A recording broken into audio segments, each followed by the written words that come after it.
Suivez le FCBB sur MaTV en Beaujolais.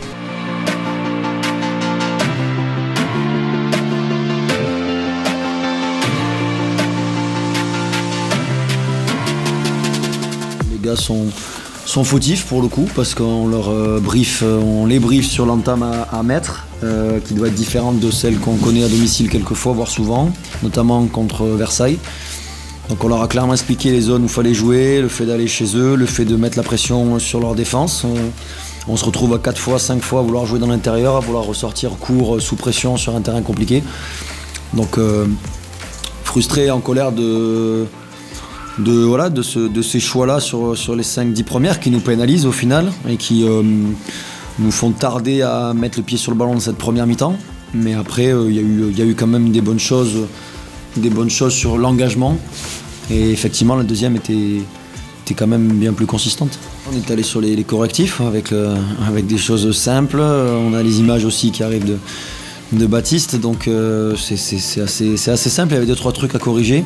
Il y avait des choses à faire avec plus d'engagement, notamment le travail des deux centraux, Steven et Nathan, qui doivent, dans ces situations-là, face à ce style d'équipe en 5-3-2, venir vraiment fixer en conduite de balle. Et ils ont été timides. Steven a plus l'habitude de le faire. Nathan était trop timide sur la première. Il a su rectifier. On est trop stationné sous le ballon et l'animation des milieux était largement à revoir.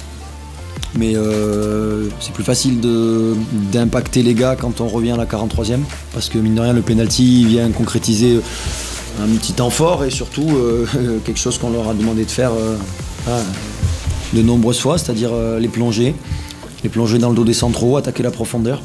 Ils l'ont fait 2 fois, ça a payé sur le penalty. Ouais, enfin c'est ce qu'on identifie, après c'est difficile de toujours pouvoir le répéter, mais entre forcer, le faire souvent et ne jamais le faire alors que c'est vraiment demandé en entame de match, c'est dommage. Donc on paye encore pour apprendre et on fait une erreur une collective, hein. Je ne vais même pas jeter cette pierre sur Octave parce que voilà, c'est lui qui prend ce dernier risque, mais ça peut arriver avant, quoi. On l'a fait 2-3 fois, donc ça c'est des fautes qui pardonnent pas et ça nous met en colère. Ouais, ce soir, il y a toujours 1000 façons d'analyser les matchs. Nous, ce qu'on voit, c'est les forces du moment. On a perdu des joueurs à l'intersaison. On est en train de se renforcer, mais tout le monde n'est pas encore là. Donc dans ce contexte-là, on fait un match contre Andrézieux qui est très moyen, ou en tout cas qui est moitié-moitié, on va dire, une très mauvaise première mi-temps. Donc pouvoir réagir comme ça, encore une fois en étant mené et faire la deuxième que les gars proposent, c'est de bon augure. Mais il faut qu'on arrête ces montagnes russes parce que ça nous dessert. Aujourd'hui, les gens ne comprennent pas, mais on manque de beaucoup de choses. De la constance déjà.